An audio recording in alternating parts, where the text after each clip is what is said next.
কলকাতার আলোচিত নায়িকা কৌশানী মুখার্জি কিল বিল সোসাইটি সিনেমায় পরমব্রত চ্যাটার্জির সঙ্গে চুম্বন দৃশ্যে অভিনয় করেছেন এই অভিনেত্রী।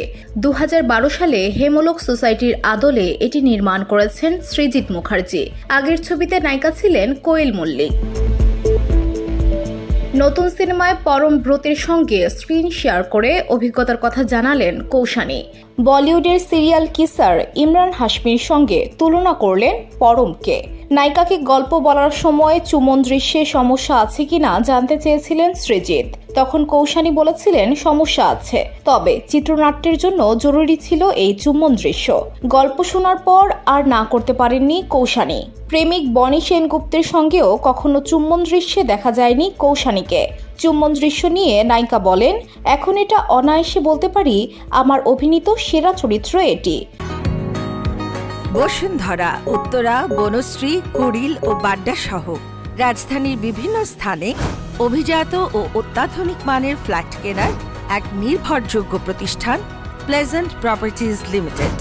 তাই আপনার স্বপ্নের আবাসনের জন্য আজই যোগাযোগ করুন।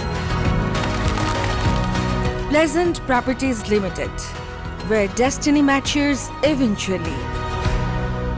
পর্দায় ঠোঁট ঠাসা চুমু খাওয়া নিয়ে আমার এত বিরোধিতা, সেই জায়গায় নিজেকে মানিয়ে নিয়েছি এই চরিত্রের জন্য। এর আগে কিন্তু বনির সঙ্গেও পর্দায় চুম্বন দৃশ্যে অভিনয় করিনি। কৌশানী মুখার্জি বলেন, চুম্বন দৃশ্যের জন্য আলাদা করে কোনো প্রস্তুতি নিতে হয়নি। সেটে ইন্টিমেসি কোঅর্ডিনেটর থাকেন, স্বাচ্ছন্দ্য হতে অনেকটা সাহায্য করেছেন তিনি। শটের আগে আমি ভীষণ চাপে ছিলাম, সকাল থেকে হাত পা ঠান্ডা হয়ে গিয়েছিল, কারো সঙ্গে কথা বলছিলাম না। আমার বিপরীতে পরমদা তো ইমরান হাশমি দারুণ চুমু খায়, পর্দায় অনেককে চুমু খেয়েছে, তবে সৃজিত দাকে বলে রেখেছিলাম এটা যেন এক টেকেই হয়ে যায়, এই দৃশ্যের রিটেক করা যাবে না। ভারতীয় গণমাধ্যমে দেওয়া সাক্ষাৎকারে সৃজিতের একটি বক্তব্য উল্লেখ করে কৌশানী মুখার্জি বলেন, শট নেওয়ার পর চিত্রগ্রাহককে সৃজিত দা বলেছিলেন, তুই যদি শট না নিতে পেরেছিস বস, পরের চুমুটা তোকে আর আমাকে খেতে হবে।